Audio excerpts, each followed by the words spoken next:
This is section 10.2 on vectors. We have vectors in calculus in day 1. A vector is represented by a directed line segment. Vectors are equal if they have the same length and direction, which the direction means the same slope.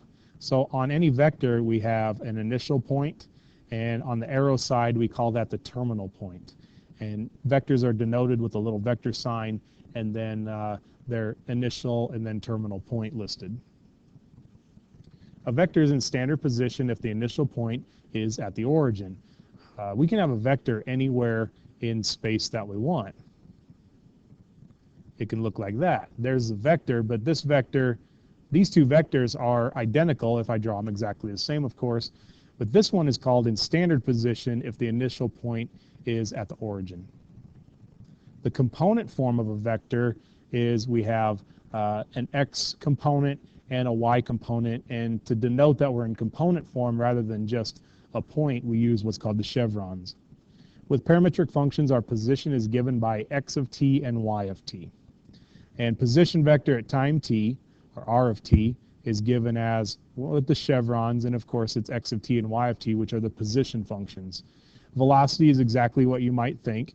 It's the derivative of each of the corresponding functions, and acceleration is the second derivative of the corresponding functions. In our example here, we have a particle moves in the xy plane so that anytime t greater than or equal to 0, the position of the particle is given by, so these are the position functions. A, find the velocity vector when t equals 1. This is very straightforward. We take the derivative of each. Here's the derivative of the x component, derivative of the y component, and we plug 1 in, and we get the value 11, 1. So that is the velocity vector. For letter B, we find the acceleration vector when t equals 2 this time rather than 1.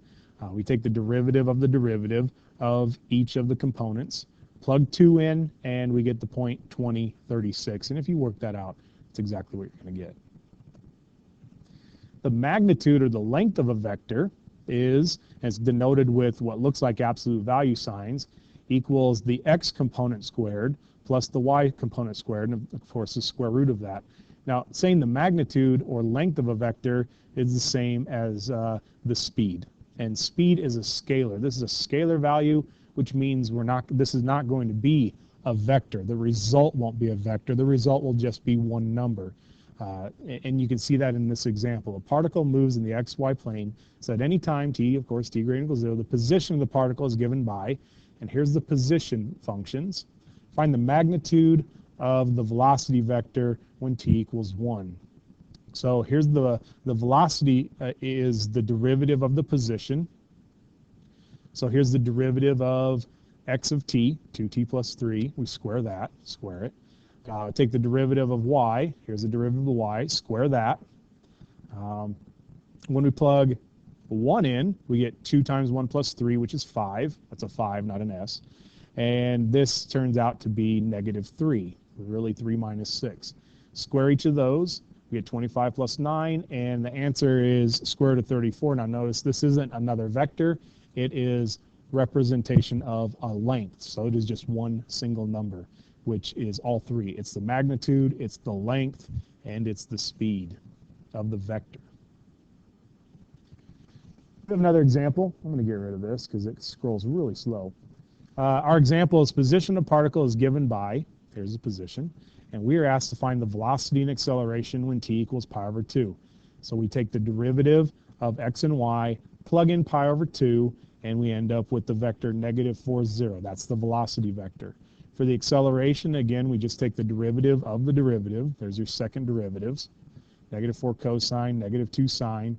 Plug in pi over 2, and we get 0, negative 2.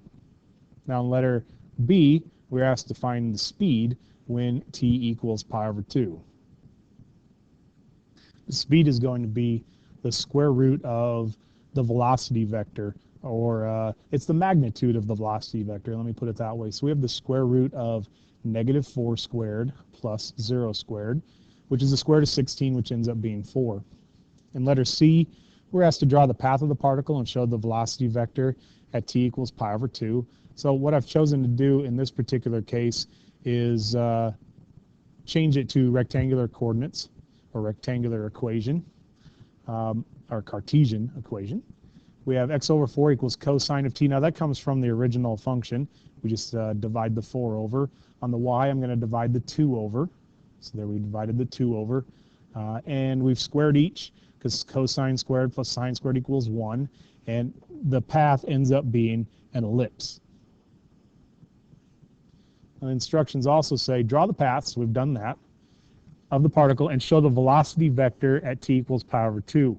Well, the velocity vector is negative 4 sine of t, 2 cosine of t, and I got that from doing it above here. And then we're going to plug pi over 2 in. So the velocity vector is negative 4, 0. Now that's going to represent the terminal point of the vector. And now we have to find the initial point.